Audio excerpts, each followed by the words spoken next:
In this video, we are going to be looking at how to check the tension on our belt drive system. One of the tools I'll be using today is a belt tension tester like this. This is what we'll use in our shops in our millwright program here at SAIT. So after I've aligned my shivs to make sure that they are running true to each other so that the belt will not be working its way to the side on any of the shivs, I can then check my tension on these shivs and make adjustments as needed. So the first thing I need to know is the center to center distance from these shafts. We can use a long straight edge to measure that.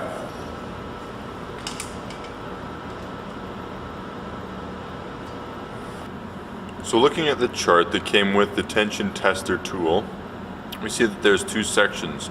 We have a metric side and an imperial side in inches. Being that we started measuring in inches, we'll continue using that side of our chart. Looking at the side of our belt, we'll be able to see the cross-sectional size and length of the belt. In our case, we have an A63 belt, meaning the A is the cross-sectional size and 63 is the length of the belt in inches.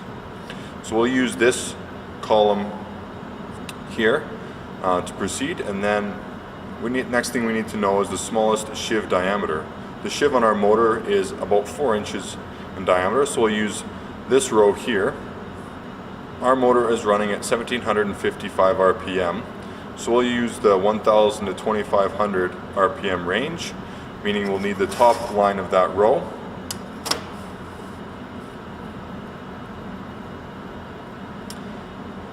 And then we have two sections of the chart here. We have our uncogged and cogged sections to look at. Being that our belt is an uncogged belt and it is new, we'll use this section here, and we need about 6.8 pounds of force on the belt to ensure that it's tensioned properly. The next thing we need to do is set the tension tester to the appropriate dimensions. We have on one side inches of span, that meaning the center to center distance of our shafts of our compressor pump and our motor. We had about 20 inches. So we're going to set this little O-ring on the bottom here to approximately 20 inches.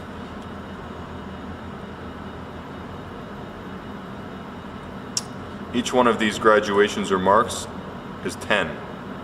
So we'll have one down here, the next mark is 20. On the opposite end of our tension tester, we have the scale we use to measure the tension on our belt in pounds of force. So we need to make sure that this O-ring is seated all the way against, or all the way at the bottom, or where the zero would be.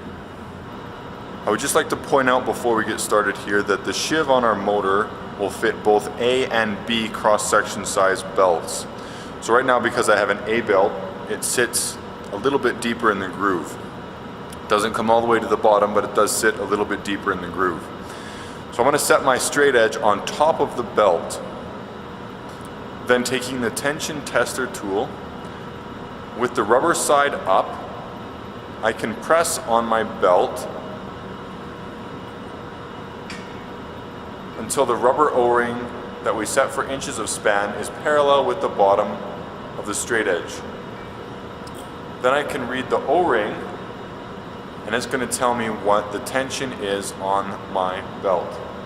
So now that we've taken the tension up from our belt, the reading from our belt, we can see that we have just less than 5 pounds worth of force. We wanted 6.8, so we would need to adjust the motor to tension the belt and increase that tension to about 6.8 pounds of force. And that shows a quick and simple way for us to check the tension on our drive belt system.